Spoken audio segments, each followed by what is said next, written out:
let me remind you that everything I did so far in class came from analyzing the Lorentz transformations.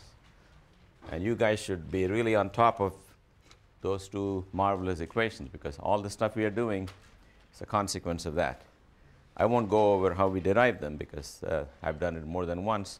But I remind you that if you got an event that occurs at xt for one person, and to a person moving to the right at velocity u, the same event will have coordinates x prime is x minus ut over the square root, and t prime is t minus ux over c squared divided by the square root. This is it. This is the key. From this, by taking differences of two events, we can get similar equations for coordinate differences. In other words, if two events are separated in space by delta x for one person and delta x prime for another person, and likewise in time, then you get similar formulas for differences. So differences are related the same way that coordinates themselves are. But I will write it anyway, because I will use it sometimes one way and sometimes the other way. Even this one you can think of as a formula for a difference, except one of the coordinates is the origin. This is in general, if you got two events, not necessarily at the origin, then the spatial separation and time separation are connected in this fashion. So I put this to work. I got a lot of consequences from that. You remember that? For example, I said take a clock that you are carrying with you. Or let's take a clock that I am carrying with me, and let's see how it looks to you. And let's say it goes tick, and it goes tick one more time. So for me, the time difference between the two ticks will be, let's say, 1 second. It's a 1 second clock. The space difference is 0 because the clock is not going anywhere for me. So for you, delta t prime is 1 second divided by the square root, which is more than 1 second. So you will say, hey, in the time your clock ticked 1 second, I really claim 2 seconds have passed. Therefore, you will say my clocks are running slow. And it's easy to see from the same equations that if you replace the primed and unprimed ones, simply change u to minus u, nothing changes. The clock that you think is at rest with respect to you will look slow to me. Then I showed you how when you want to measure the length of a stick which is traveling past you, you get your assistants on the, who are all lined up on the x-axis, to measure the two ends of the rod at any particular time they like and take the spatial difference. That's the meaning of the length of a moving rod. You got to measure both ends at the same time. So you make sure the two measurements are done at the same time. So delta t is 0. The distance between them is what I call the length of the rod. You are moving with the rod, and as long as you're moving with the rod has got 2 points which are separated by the length L naught, and one thing occurs at one end, another thing occurs at the other end. The spatial difference between them will be simply the length of the rod in your frame of reference. So L will be L naught times, if you bring the square root to the other side, L will be L naught times the square root, whereas delta t prime will be some delta tau in the rest frame divided by the square root. Okay, another important result I showed you was a lack of simultaneity. It's not absolute.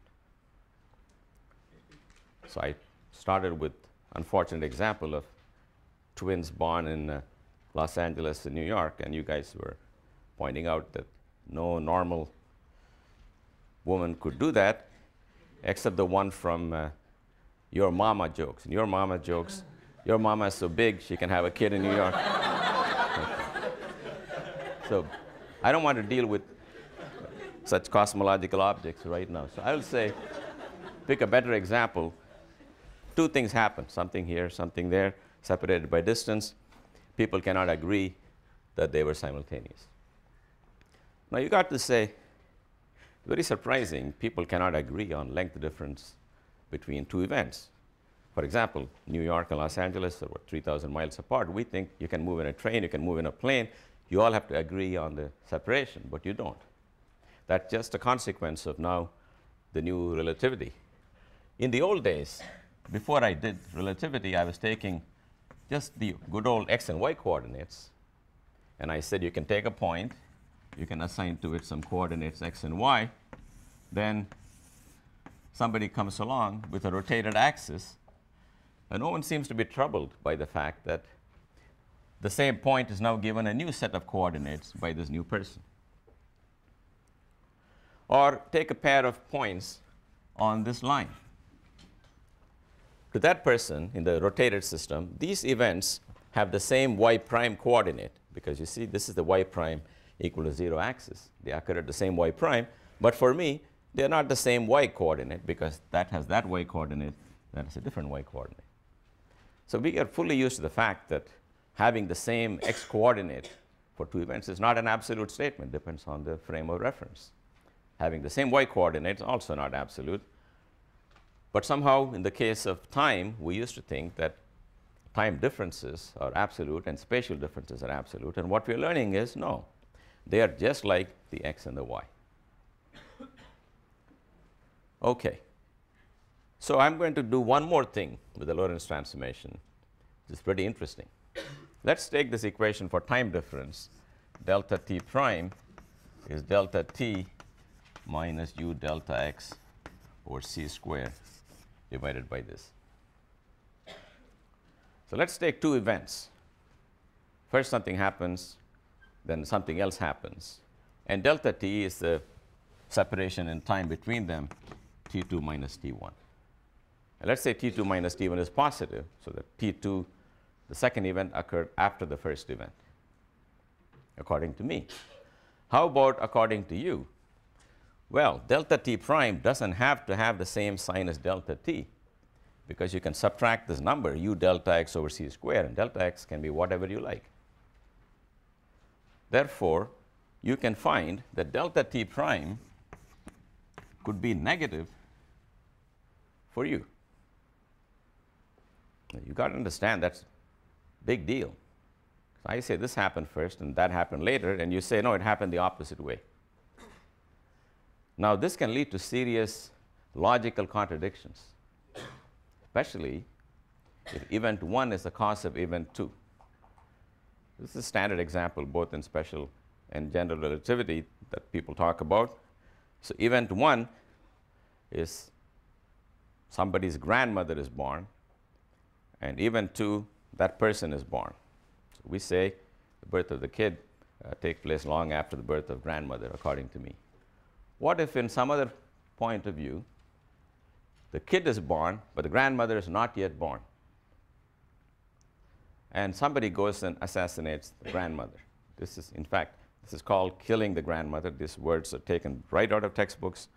Why this kind of violence is inflicted on grandmothers, I don't know, but it's a standard example. All logical contradictions involving time travel have to do with coming back and doing something. So here's an example. So grandchild is born, grandmother is not yet born, and something is done, to prevent her from being born, or 2 seconds after she's born, she's hit by the mafia. How do you explain the grandchild? Where did the grandchild come from? Because the cause has been eliminated. Or event 1, I fire a bullet. Event 2, somebody is hit, and you go to a frame of reference in which that person has been hit and I haven't fired the bullet. So you come and you finish me off. So now we got this person dying with no apparent reason, because the cause has been eliminated. That simply cannot happen. Einstein recognized that there is a limit to how far he can push this community, and he considered that if A can be the cause of B, you better not find an observer for whom they occur in reverse order, because if the cause occurs after the effect, then there is some time left for somebody to prevent the cause itself from happening, and we have an effect with no perceivable cause. So we want to make sure the delta t prime cannot be reversed whenever the first event could be the cause of the second event. So we go and ask this equation, if delta t is positive, when will delta t prime be negative? Well, it's Very simple algebra. You want this term to beat that term. So that will happen if u delta x, let me put a c here, another c here, is greater than delta t. If that happens, things are going to happen backwards, right? So let's modify that a little bit by putting this c over here and rewrite it finally as u over c is bigger than c delta t over delta x. Let's understand what this equation means. This equation means is that if there were two events separated in time by delta t and in space by delta x, I can find an observer at a certain speed u, so that u divided by c, if it exceeds this number, for that observer, the time order of the events will be reversed. Yep? So this expression is basically saying that's true in essence if the velocity is greater than c. It's not yet clear velocity is greater than c. It depends on what's happening in the top and bottom. So we have to ask, what is c delta t? Remember, delta t is a time between two events. C delta t is what? It's the distance a light pulse can travel in that time. The denominator is a spatial separation between those two events. So event 1 is here and event 2 is there. C delta t is how far a light signal can travel in the time separating these two events. If c delta t looks like that, then there's enough time for a light signal to go from here to here. In that case, c delta t will be bigger than delta x, but then the velocity that you want of your frame will be bigger than 1, and that's not possible in the units of speed of light. The only time you will get a sensible value for the second frame, namely with u over c less than 1, would be if c delta t is less than delta x. That means here's the first event and here's the second event. A light signal could have only gone from there to there in the time between the events. So it is saying that if two events are such that there was not enough time for a light signal to leave the first event and arrive in time for the second event, then we can actually find an observer with a sensible velocity for whom the order of events is reversed. Therefore, what did we learn from this? We learned from this that it should not be, if there is enough time for a light signal to go from one event to the other event, then we will not play around with the order of events. But if there is no time even for a light signal to go, system in fact allows you to see them in reverse order. But we have seen that events which are causally connected, their order cannot be reversed or should not be reversed. So what this is saying is it should be impossible for an event here to affect a second event by using a signal faster than light. In other words, we are going to say that if there wasn't enough time for a light signal to go from this event to that event, then this event could not have been the cause of that event. We will demand that. Therefore, what the theory, for it to make logical sense, is no signal should travel faster than the speed of light. Because if you had a signal that can travel faster than the speed of light, then the first event could have been the cause of the second event, because you send the signal and the signal may blow something up. But there is not enough time for light to get there in the same time. But if you allowed such things, then you will find a frame of reference with a velocity perfectly sensible in which they occur backwards, and cause and effect would have been reversed. So the answer to the whole thing, in case you're still struggling with this issue, is the following. What the theory of relativity demands is that it should be impossible for events to influence other events with signals traveling faster than light. Once you accept that, there is no logical contradiction in the theory, because the only time events are reversed is when there was no time for a light signal to go from here to there. That means there was no way this could have been the cause of that. For example, when I fire a bullet, the cause is my firing of the bullet. The effect is whatever happens to the recipient, and the whole thing takes place at the speed equal to the speed of the bullet. In that case, c delta t is definitely bigger than delta x, because in the time it took the bullet to go from here to there, the light pulse could have also gone there and beyond. In that case, you will never find an observer at a speed less than that of light for whom the events will appear backwards. So the special theory of relativity is another way to ensure that everything is consistent, is to demand that no signal travels faster than the speed of light. No energy, no signal can travel that fast. But this leads to something very interesting. Our view of space-time is now modified, you see. In the old days, here is space, and here is time. And let's say 0, 0 is where I am right now. I am at the origin. My clock says 0. I'm here right now. Any dot I pick here is in my future, because t is positive for the events. They have not happened yet. Any dot I draw here is an event in my past, because it occurred at an earlier time. So in the Newtonian view of the world, there is something called right now, this horizontal line, and everything above it is called later or future. Everything below it is called past. But in special relativity, after you take into account the relativistic thing, let's draw here an axis c times t. So whenever you have another event so that ct is bigger than x,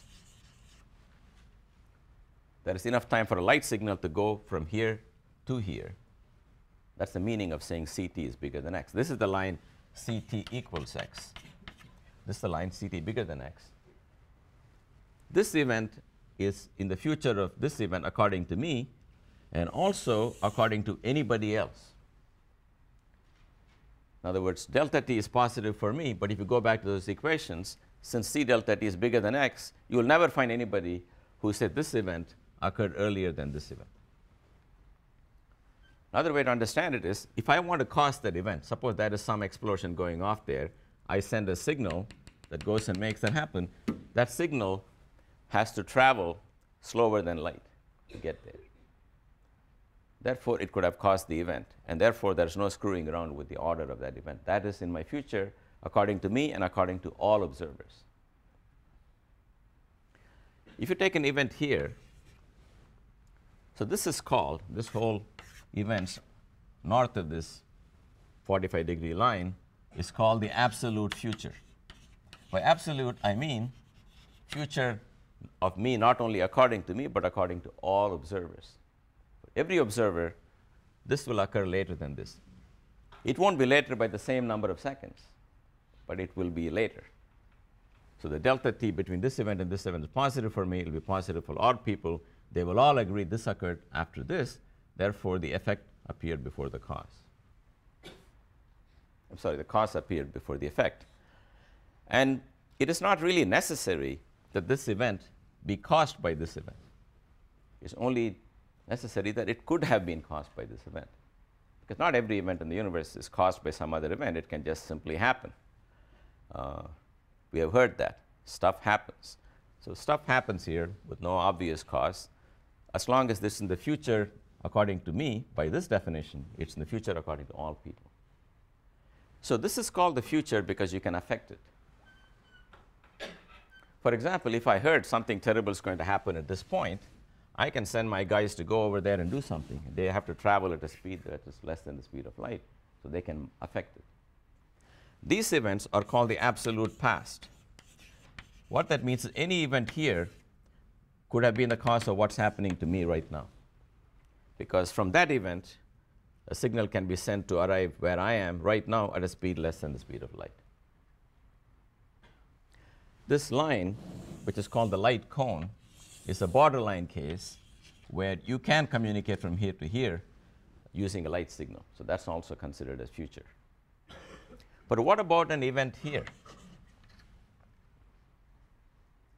Suppose this distance is 2 seconds times the velocity of light. That has not happened yet. And suppose I go there and open my envelope, and it says something terrible is going to happen at this point. There is nothing I can do. There's nothing I can do. In the Newtonian days, there's something you can do. Tell someone else to really hurry up and get there and do something. Well, now you cannot do that, because for that someone to leave you with the instructions to do something about this requires that person to travel faster than light, and that's not allowed. So even though you know things can happen here in the future, and you have knowledge of the fact that someone's planning to do something there, you cannot get there. Okay, that's a very important thing. Even for people who are going to law school. I know all of you guys are not going to physics, but suppose you're going to law school. You got the DNA defense, right? My client's DNA doesn't match. Here's another defense. If your client was accused of doing something here and was last seen here, you can argue that my client was outside the light cone. That's called outside the light cone defense, and it's absolutely watertight, better than anything. Because if that event is outside the light cone of your client, the client cannot be held responsible, because your client will have to send a signal faster than light, and that law is unbroken. So what about the status of an event like this? The status of this event is I can actually find other observers moving at speed less than light for whom this event occurs before this event. So order of events can be reversed, but it will not lead to logical contradictions, because we know the two events are not causally connected. So space and time, which used to be divided into upper half plane and lower half plane, into future and past, and a tiny sliver called present, now divided into three regions: the absolute future that you can affect, the absolute past whose events can affect you, and this is doesn't have a name. If you want, you can call it the relative future according to you, but I'll find somebody to whom that occurs before this one. Okay, that's also a consequence of the Lorentz transformation. So you can see that the equations are very deceptively simple. In fact, they're a lot easier looking than some equations with angular momentum, right? But the consequences are really stupendous. They all follow from that equation. And of course, if you invent a theory like this, you've got to make sure there are no contradictions, right? Suppose you find a theory, you're very happy with everything, velocity of light's coming out right, then somebody points out to you that the order of events can be reversed. Then you've got to agree you'll be in a panic, because how can I reverse the order of events? Then the theory is so beautiful internally. It says you can reverse the order of events if they could not have been causally connected, where the causally connected means a signal traveling at a speed less than light could not have gone from the first to the second event. Then the theory does not allow them to be, if a signal could have gone, it allows them to be never reversed. If a signal could not have gone, it does say you can find people for whom events occur in the reverse order. All right, so this is the second thing, and it's called the light cone for the following reason. I've only shown you an x coordinate, but if you have a y coordinate coming out of the blackboard, the surface will look like a cone. That's why we call it the light cone. So sitting at a point in four-dimensional space-time, there's a cone, and all points in that forward light cone are events you can affect. All points in the backward light cone are events that can come and get you right now. And the rest of the thing, outside the two cones, you cannot do anything about, even though you know something's going to happen, and they cannot do anything to you. You open an envelope, and it says, somebody here is planning to do something to you. You don't have to worry, because that person cannot get to you in the time available, because the fastest signal is a light signal, and that won't get there, and neither will anything else. All right. Now we're going to do something which is theoretically or mathematically very pretty.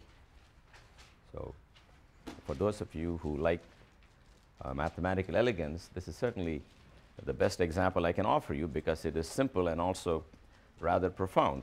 But it's completely by analogy. The analogy is the following. We have seen that when we rotate our axes, as I've shown there, that the x prime is not the same as x, but related by this formula. And y prime is also not the same as y, but related by this formula. Nothing is sacred. Coordinates of a point are not sacred. They are just dependent on who is looking at them from what orientation. But even in this world, we noticed that x prime square plus y prime square is the same as x squared plus y square. Namely, the length of the point connecting the origin to you, or the distance from the origin, is unaffected by rotations. This is called an invariant. This doesn't depend on who is looking at it. Everyone will agree on this, but they won't agree on x, and they won't agree on y, but they will agree on this.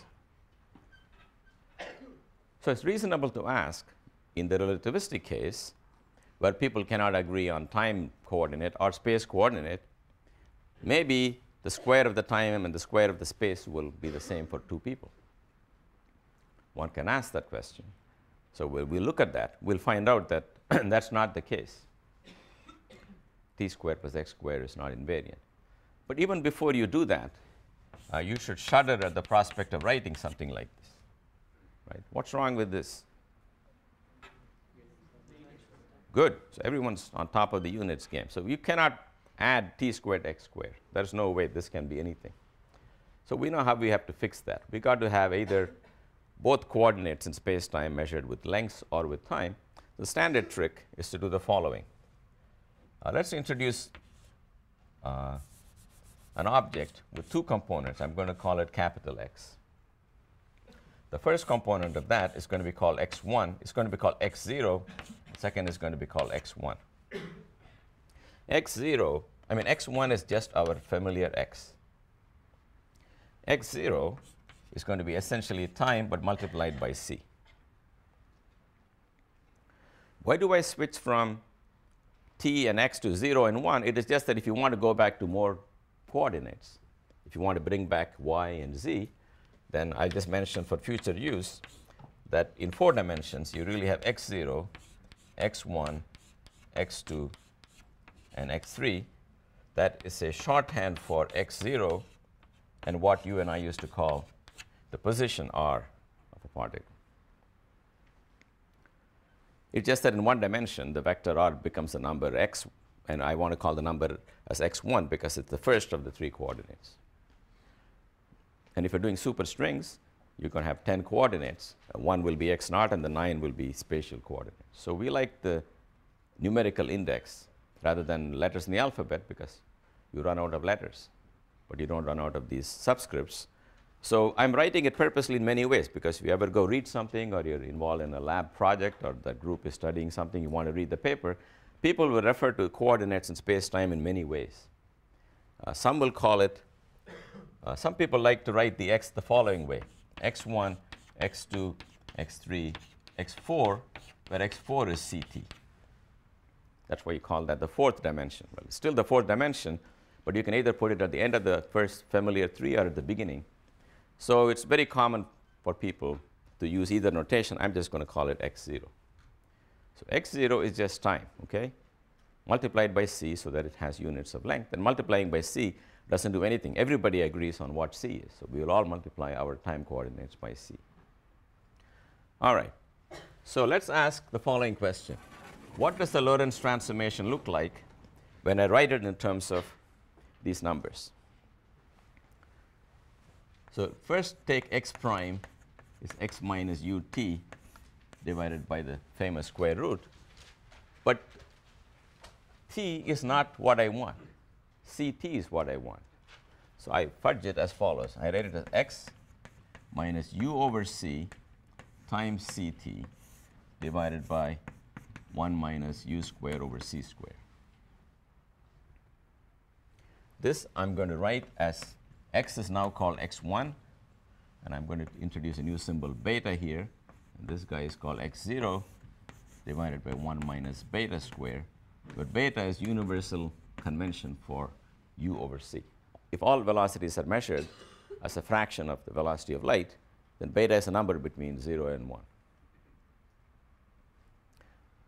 So the final way I want to write the Lorentz transformation for coordinate is that x1 prime is x1 minus beta times x0 divided by square root. So you have to get used to this beta.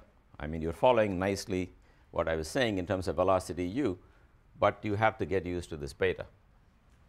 We won't use it a whole lot, but I put it here so you can recognize it when people refer to it in the literature, if you go read something. What's the transformation law for time? Remember, t prime was t minus ux over c squared divided by root 1 minus beta square. Beta square is clearly what's sitting downstairs. U over c is beta. So what do you think we should do? We should multiply both sides by c. Because if you multiply both sides by c, put a c there, put a c there, and get rid of this one, then you find x naught prime is x naught minus beta times x1 over square root of 1 minus beta square. So let me write that here. Now you see the relationship between the coordinates is nice and symmetric.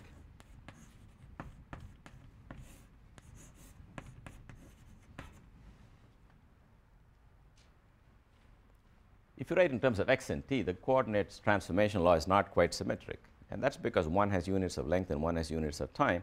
But if you rescale your time to turn it into a length, then the transformation laws are very simple and symmetric between the two coordinates in space-time.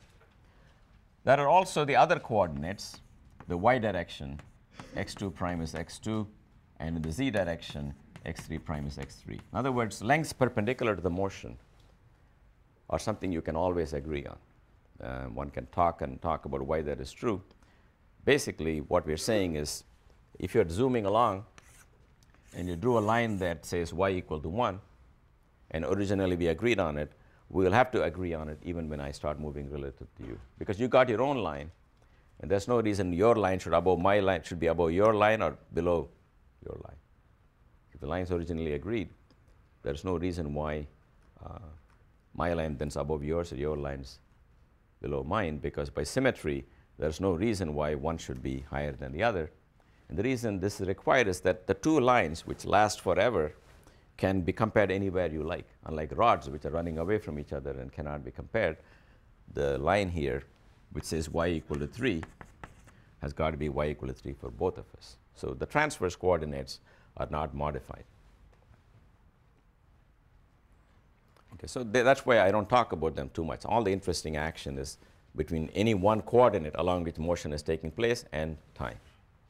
So now let's ask ourselves, maybe x naught prime square minus plus x1 prime square is the same as this square plus that square. Well, let me just tell you that I'm not going to try something that I know will not work. In other words, you might think x naught prime square plus x1 prime square is equal to x naught square plus x1 square. Well, that just doesn't work. That doesn't work because 1 over the square root is not a cos theta, and beta over the square root is not a sine theta. You cannot make them cos and sine of something. If you could, that will work, but it doesn't work. But I'll tell you what does work. Let's take x naught prime square minus x1 prime square. The square of the time coordinate minus the square of the space coordinate with the minus. So let's try to do this in our head by squaring this and subtracting it from the square of this one. Downstairs, I think we all agree, you get 1 minus beta square because the square root is squared. How about upstairs? First, you got to square this guy.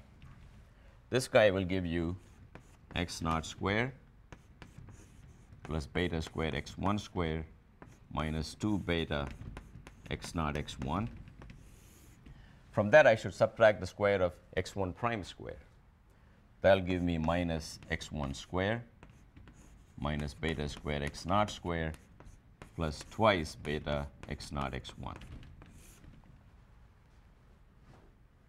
This is just simple algebra. And these cross terms cancel out. And you notice I got an x naught squared times 1 minus beta square minus x1 squared times 1 minus beta square, right? This algebra I trust you guys can do at home. And the result is this is going to be x naught squared minus x1 squared.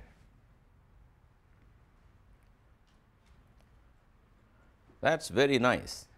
It says that even though people cannot agree on the time or space coordinate of an event, just like saying people cannot agree on what is x and what is y, they can agree on this quadratic function you form out of the coordinates. But it's very different from ordinary rotations, where you take the sum of the squares. Here you got to take the difference of the squares, and that's just the way it is. So even though time is like another coordinate that mixes with space, it's not quite the same. In other words, if I brought back all the transverse coordinates, then you will find x naught prime square minus x1 prime square minus x2 prime square minus x3 prime square is x naught square minus x1 square minus x2 square minus x3 square. This you can do because x1 prime individually is equal to x1, so you can put them on both sides. This is the actual four-dimensional result for people who really want to leave the x-axis and move freely in space, which you are allowed to. This is the invariant. This is the object that everyone agrees on. Allow me once again to drop this. Most of the time, I'm not going to worry about transverse coordinates. So this is the analog of the length square of a vector, and it's called the space-time interval. It's not the space interval. It's not the time interval. It's the space-time interval between the origin and the point xt. And this is denoted by the symbol. That's no universal formula, but let's use s squared for space-time separation. Notice that even though it's called s squared need not be always positive definite. You can take two events for which the time coordinate is the same, or the time coordinate is 0, the space coordinate is not 0, then s squared will be negative. Whereas the usual Pythagoras length square, x squared plus y squared, is positive definite, always positive. The space-time interval can be positive or negative or 0. It's positive if x naught can beat the sum of the squares of those guys. It's negative if they can beat x naught, and it's equal to 0 if x naught squared equal to that square. So if you want, if you go back to this diagram I drew here, this is x1, this x naught equal to ct. These are events for which s squared is positive. These are also events for which s squared is positive. These are events for which s squared is negative. These are events in which s squared is 0. So whenever s squared is positive, we have a name for that. It's called a time-like separation. Well, it's called time-like separation because the time part of the separation squared is able to beat the space part of the separation. It's got more time component than space component. Now you can also do the following. Let me introduce some notation now. Let us agree that we will use capital X for a space-time, which is what's called a 4-vector. A 4-vector has got 4 components, and the components are x naught, and since I'm tired of writing x1, x2, x3, I will call it R. So in the special theory of relativity, what you do is you take the 3 components of space and add one more of time and form a vector with 4 components. And we will agree that the note symbol for a space-time vector is a capital X. Now, I've been careless in my writing. Sometimes I use small x and big X, but you guys should be a little more careful. Big X like this with no subscript will stand for this 4 numbers. It is a 4-vector. It's a 4-vector. It's a vector living in space-time. And when you go to another frame of reference, the components of the 4-vector will mix with each other. Then we are going to define a dot product. It's going to be funny dot product. It's going to be called x dot x. Usual dot product was sum of the squares of the components. But this funny dot product will be equal to x naught square minus the length of the spatial part square. Which are those all small x's? Pardon me? Those all small x's? This is a big X. These are all small. Big X is the name for a vector with 4 components. It's a position vector in space-time. This is the same as writing x naught square minus x1 square minus x2 square minus x3 square. Suppose there are two events. One occurs at the space-time coordinate x. A second event occurs at a new point, let me call it x bar, whose time coordinate x0 bar, whose position coordinate, this unfortunate vector r with a bar on it. These are like two vectors in the xy plane. You and I, if you're going relative to each other, will not agree on the components of this or the components of that. But we will agree on x dot x prime. In other words, x dot x will be the same as x prime dot x bar prime. What I'm saying is if you go to moving frame of reference, the components of the vector x goes into x prime, whose components are x0 prime and some r prime. And likewise, the vector x bar has new components, x bar prime, which are x0 bar prime and r bar prime. Look, the story is the same like in 2 dimensions. Components of vectors are arbitrary. They vary with the frame of reference, but the dot product of vectors is the same, no matter how you rotate your axis. Because the dot product is length of A times length of B times cosine of the angle between them, and none of the three things changes when you rotate your axis. Well, this is the analog of the dot product in space-time, because this is the guy that's same for everybody. You can say, why don't you study this combination? It's so nice. With all pluses. I like that.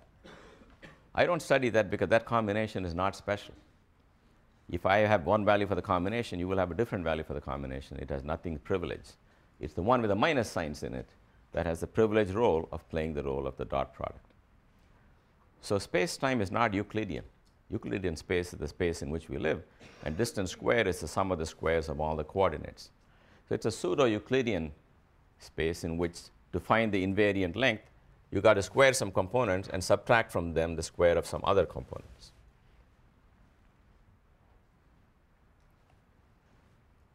Okay, so finally, if you take a difference vector, in other words, take the difference of two events, then the spatial coordinate, according to me, the difference in space coordinate, namely c times delta t square minus delta x square, will be c times delta t prime square minus delta x prime square. Or if you like, x naught square minus x1 square will be x naught prime square minus x1 prime square. I'm using the notations back and forth so you get used to writing the space-time coordinates in two different ways. So it not only works for coordinates, but for coordinate differences. You understand? Two events occur, one here now and one there later, let's say. They're separated in time by 2 meters. They're separated in, in space by 2 meters and time by 11 seconds. I'm sorry, I didn't mean to write this. I meant to write delta x naught squared minus delta x1 squared equal to delta x naught prime square minus delta x1 prime square.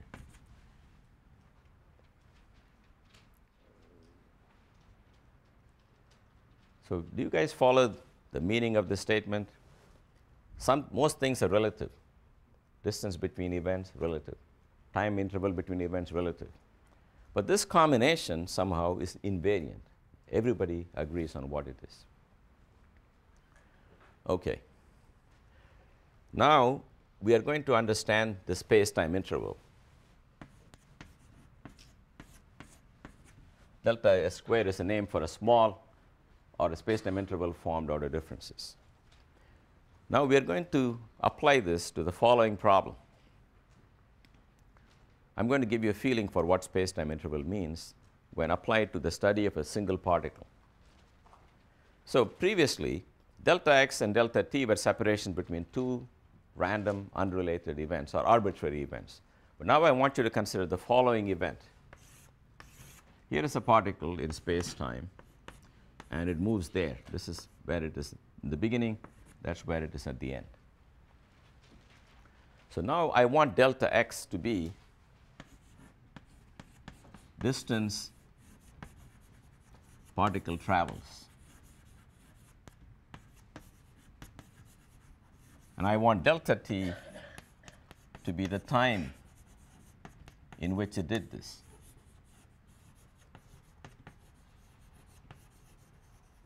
So these are two events in the life of a particle, two events lying on the trajectory of a particle. In the xt plane, you draw a line, it's a trajectory, because at every time there is an x, and that describes particle motion. And this is the delta x, and this is the delta t. Let's look at the space-time interval between the two events. Delta s square will be c delta t square minus delta x square. But we're going to rewrite this as follows. Equal to c delta t square times 1 minus v square over c square, where v is delta x over delta t. Because these are the two events in the life of a particle, the distance over time is actually the velocity of the particle. I will always use v for the velocity of a particle that I'm looking at, and u for the velocity difference between my frame of reference and your frame of reference. So u is always the speed between frames, and v is the speed of some particle I'm looking at. So let's take the square root of both sides, and we find delta s equal to c delta t times square root of 1 minus v square over c square.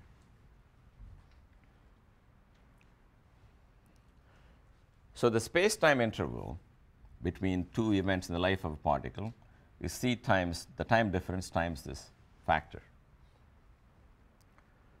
Now, this is supposed to be an invariant. By that I mean, no matter who calculates the space-time interval, that person is going to get the same answer. So let's calculate the space-time interval as computed by the particle itself. What does the particle think happened? Well, particle says, in other words, you're riding with the particle. So in your frame of reference, for the particle now, the time difference between the two events, let me call it some delta tau. And the space difference, what's the space difference between the two events? Yep? 0, because as far as the particle is concerned, I'm still here. So if I'm moving from my vantage, my x coordinates wherever I chose to put it in the beginning, and that's where it will follow me. So the two events, particle sighted here and particle sighted there, have different x coordinates for a person to whom the particle is moving. But if you're co-moving with the particle, then your x coordinate as seen by you does not change. Therefore, delta x is 0. Therefore, the space-time interval will be simply c times delta tau, where tau is the time measured by a clock going with the particle. So delta tau is the time in particle's frame. In other words, if the particle had its own clock, that's the time it will say has elapsed between the two points in its trajectory. So it's not so hard to understand. So I'm the particle, I'm moving, I'm looking at my watch, and I'm saying time will pass for me, right? 1 second and 2 seconds, that's the time according to me. If you guys see me, you will disagree with me on how far I moved and how much time it took. That's your delta x and your delta t. But for me, there's only delta tau. There's no delta x for me. So the space-time interval, when you describe particle behavior, is essentially the time elapsed according to the particle. So it's not hard to understand why everybody agrees on that. See, you and I don't have to agree on how much time elapsed between when the particle was here and when it was there. But if we ask how much time elapsed according to the particle, we are all asking the same question. That's why we all get the same answer. So the space-time interval is called the proper time. So proper time is another name for the time as measured by a clock carried with the particle. So let's write it this way. The space-time interval is really c times delta tau. And delta tau is also an invariant. Namely, everyone agrees on delta tau. And what's the relation between delta t and delta tau? Delta t is the time according to any old person, and delta tau is the time according to the clock. Then you saw that the space-time interval c delta tau was equal to delta t times square root of 1 minus v squared over c squared. So we are going to, I'm sorry, the c cancels on both sides. And this is the relation. So I will be using the fact that d tau over dt is equal to square root of 1 minus v squared over c squared, or dt over d tau is 1 over square root of 1 minus v squared over c squared. In other words, the time elapsed between two events in the life of a particle as seen by an observer for whom it has a velocity compared to as seen by a clock moving with the particle, that ratio is given by this. As the particle speeds up, let's see if it makes sense. As v approaches c, this number approaches 0. That means you can say it took, the particle has been traveling for 30 hours, but with this number almost vanishing, the particle will say I've been traveling for a very short time. That's the way it is. The particle will always think it took less time to go from here to there compared to any other observer, because the clock runs fastest in its own rest frame. Okay, now this is the new variable I'm going to use to develop the next step. The next step is the following. In Newtonian mechanics, particles had a position x and maybe y and z, but let me just say x. Let me take one more. It had x and it had y. And these were varying with time. Then I formed a vector r, which is I times x plus j times y. And the vector is mathematically defined as an entity with two components, so that when you rotate the axis, the components go into x prime and y prime, which are related to x and y with the cos thetas and sin thetas. That's defined to be a vector. Now, if I went to you and said, OK, that's one vector, the position vector, can you point to me another vector? Anybody know other vectors in Newtonian mechanics? Yes, sir. You don't know any other vectors? You know, in the good old mechanics days, the only vector you've seen is position. Velocity. Very good. Yeah, that's right. So you're right. So you certainly know the answer, so you shouldn't hesitate. So how do you get to velocity from position? Take the derivative. You take the derivative. So you've got to ask yourself, why does the act of taking derivative of a vector produce another vector? Well, what's the derivative? You change the guy by some delta, and you divide by the time. Now, change in the vector is obviously a vector, because difference of two vectors is a vector. Dividing by time is like multiplying by the reciprocal of the time. That's like multiplying by a number. And I've told you multiplying a vector by a number also gives you a vector, maybe longer or shorter. Therefore, delta r is a vector because it's the difference of r later minus r now. Dividing by delta t is the same as multiplying by 10,000 or 100,000 or a million. Doesn't matter. That's also a vector, and the limit is also a vector. Therefore, when you take a derivative of a vector, you get a vector. And then once you got this derivative, it becomes additive. You can take second derivatives, and as you said, you can have acceleration. Then you can take the acceleration, multiply a mass by a mass. Now that is called a scalar. The mass of a particle is a number that everyone will agree on. It has no direction. So the product of a number and a vector is another vector, and that vector, of course, is the force. So derivatives of vectors and multiples of vectors by scalars, namely things that don't change when you rotate your axis, are ways to generate vectors. So what I want to do is I want to generate more vectors. Because the only 4 vector I have is the position 4 vector, which is this guy capital X, whose components I write for you again are x naught which is code name for CT, and x1, which is code name for x, and you can put the other components if you like. Now take this x to be the coordinate in space-time of an object that's moving. And I want to take the derivative of that to get myself something I could call the velocity vector in relativity, but the derivative cannot be the time derivative. You guys have to understand that if I take these things, of course, in space-time the particle's moving, I can certainly tell you where it is at one time and where it is a little later, and I can take time derivative. But the time derivative of a vector in 4 dimensions is not a vector, because time is like any other component now. It's like taking the y derivative of x. That doesn't give you a vector. You've got to take a derivative with respect to somebody that does not transform, that does not change from one observer to the other. So you have any idea where I'm going with this? Yes? The space-time interval?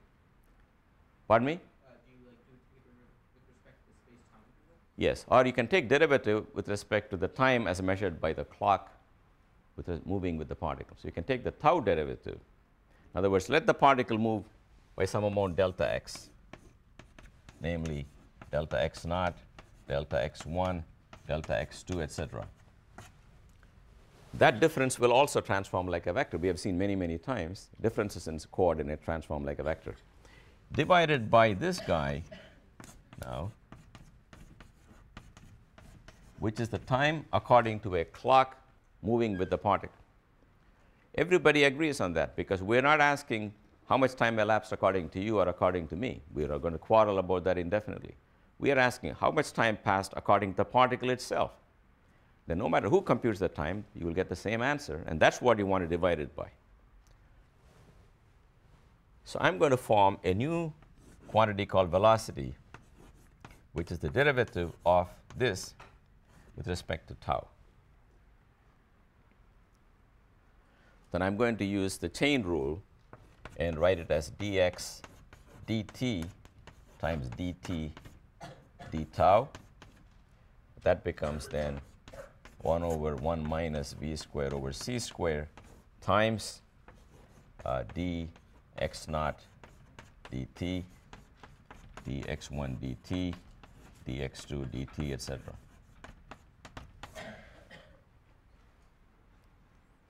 So you find the rate of change as measured by a clock moving with a particle, and that has the virtue that what you get out of this process will also be a 4 vector. By that I mean its 4 components will transform when you go to a moving frame, just like the 4 components of x. You remember when you took x and y and you rotated the axis, x prime is x cosine theta plus y sine and so on. If you take time derivatives, you will find the x component of the velocity in the rotated frame will be related to the x and y in the old frame by the same cosines and the same sines, because the act of taking derivatives doesn't change the way the object transforms. So this is my new 4 vector. In fact, let me put the third guy too, dx3 over dt. So what I did was I took the tau derivative, for which we don't have good intuition, and wrote it in terms of a t derivative, for which we have a good intuition. Because no matter how much Einstein tells you about space and time, we think of time as different from space. So we'll think in terms of time derivatives. But to form a 4-dimensional vector, it's not enough to do that, is what I'm saying. Every term there is divided by this, because that's the way of rewriting d by d tau as d by dt times this factor. So now I'm ready to define what I'm going to call momentum in relativity. It's going to be called the 4 momentum. Everything is the 4 something. The 4 vector for position. This is called the 4 velocity. Now I'm going to define something called the 4 momentum. The 4 momentum is going to be the mass of a particle when it's sitting at rest multiplied by this velocity. So what is it going to be? Let me write it out. What is dx naught over dt? You guys remember x naught equal to ct? Sorry?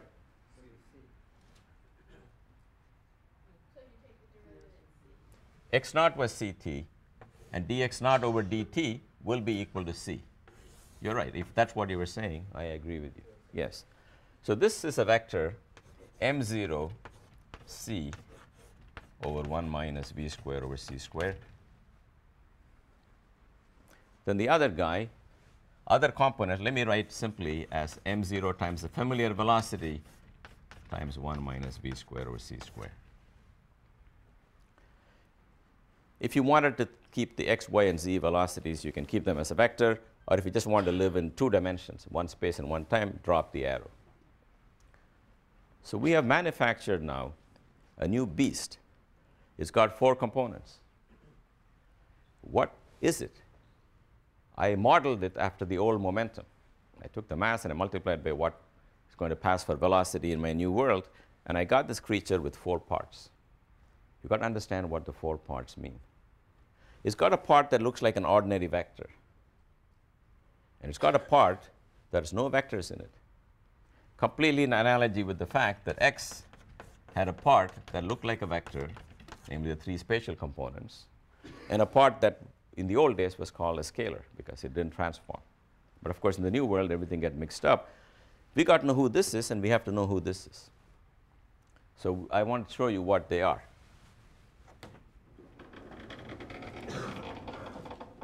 So here is my new 4 vector m0 c over 1 minus v squared over c squared and m0 v. Let me drop the other components except just in the x direction. Let me not worry about that now. I wrote that because I want to be able to call it a 4 vector. It's crazy to call this a 4 vector. I should call it a 2 vector. But you guys would say, I've already seen 2 vectors. Well, you have seen 2 vectors in the xy plane. This is a 2 vector in space-time. Or it's part of this big 4 component object, which is a 4 vector in 4-dimensional space-time. So we have created something, and we are trying to understand what we have created. So let me look at this guy first. This guy looks like m0v divided by this factor.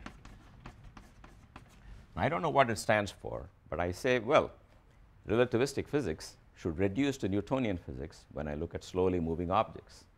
Because we know Newton was perfectly right when he studied slowly moving objects.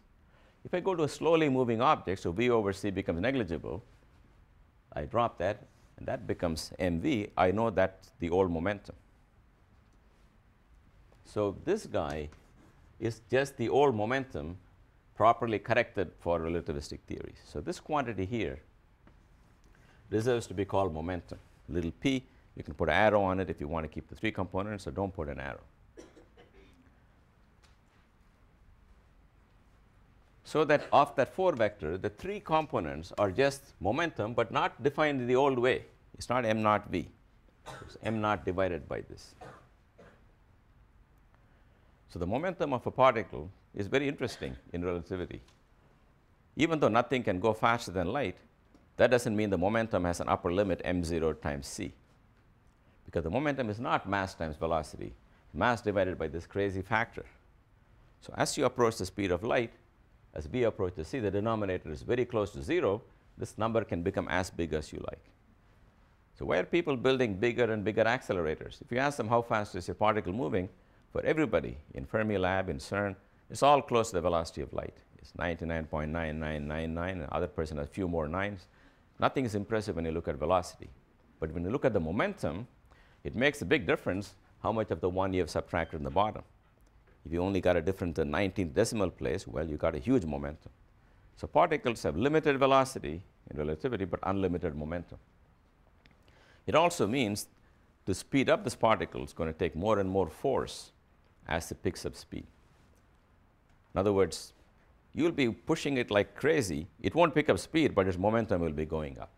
It'll pick up speed, but the pickup in speed will be imperceptible because in the 19th decimal place of v over c, it'll go from 99999 to something near the end. That's the last digit will change. But the momentum will change a lot. But I don't want to stop before looking at this guy. So we don't know who this is. So we take this thing. This is a 0th component of p, just like I called it x naught in the old days. I'm going to call it p naught.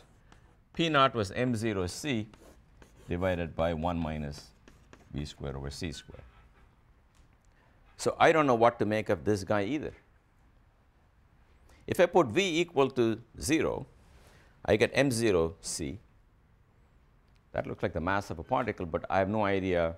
Okay, so it's the mass of a particle. See here, when I put v equal to 0 in the bottom, because the top had a v, not v over c, something was left over that looked like something familiar, namely momentum. Here, if I take v equal to 0 too quickly, what's left over is nothing reminiscent of anything in Newtonian mechanics. So you want to go in what's called the next order in v over c. You don't want to totally ignore it. You want to keep the first non-zero term. So we write it as m0 c times 1 minus v squared over c squared to the power minus 1/2. I've just written it with the thing upstairs with the minus 1/2 as the exponent. Then I remind you the good old formula. 1 plus x to the n is 1 plus nx plus dot dot dot if x is very small. So if you use that, you get m0 c times 1 plus v squared over 2c squared plus higher powers of v squared over c squared.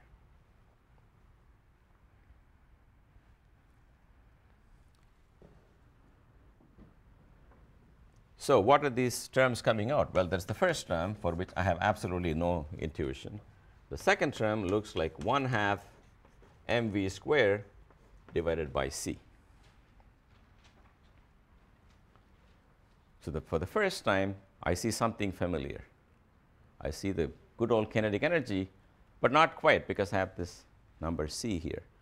So I decided maybe I shouldn't look at p naught, but I should look at c times p naught. Maybe that looks something more familiar. That looks like m naught c squared plus 1/2 mv squared plus more and more terms depending on higher and higher powers of v squared over c squared. But now we know who this guy is. This is what we used to call the kinetic energy of a particle by virtue of its motion. As the particle picks up speed, the kinetic energy itself receives more corrections because the other terms with more and more powers of v over c are not negligible. You got to put them back in. Basically, you have to compute this object exactly. But at low velocities, this is the main term. So this is what led Einstein, and mainly him, to realize that this quantity is talking about the energy of an object. This is certainly energy I recognize. I can put it to good use, right? You run windmills and so on with kinetic energy, or hydroelectric power is from churning kinetic energy of water into work. So you figure this is also part of the energy. So the first conclusion of Einstein was even a particle that's not moving seems to have an energy, and that's called the rest energy. If the particle is moving, then go back to the derivation, and you can find c times p naught is m naught c squared over this thing. This is the full expression for the energy of a moving particle. Not the approximate one, but if you keep the whole thing, this is what you get. So this says when a particle moves, it's got an energy that looks like some velocity-dependent mass times c squared. And when the particle is at rest, it has got that energy, and that's the origin of the big formula relating energy and mass. So it leaves open the possibility that even a particle at rest, you think when a particle is at rest, you have squeezed everything you can get out of the particle, right? What more can it do for you?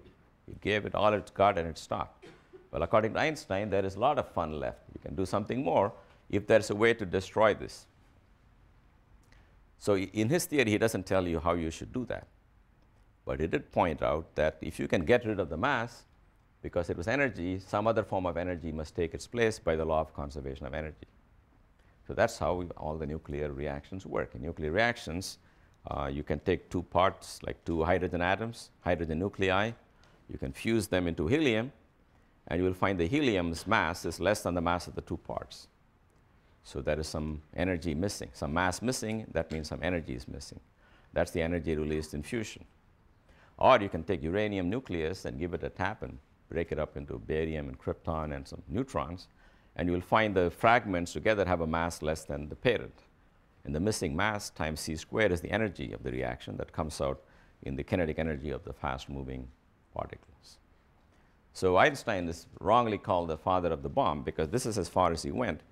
Didn't specify how to extract energy from mass. but showed very clearly that rest energy, that a particle at rest seems to have a term that should be called energy, because this guy certainly is. Yes? What would the further terms of the expansion Will be 3 over 8 m0 b to the 4th over c to the 4th. I don't carry more terms in my head, but I can crank them out if needed. What would they correspond to, though? They are more corrections to kinetic energy. In other words, why is this an important concept? If two particles collide, we believe energy is conserved. So you want to add the energy before and comparative energy after. If you want them to perfectly match, if you stopped here, your bookkeeping will not work. Before will not equal after. You got to keep all this infinite number of terms to get it exactly right.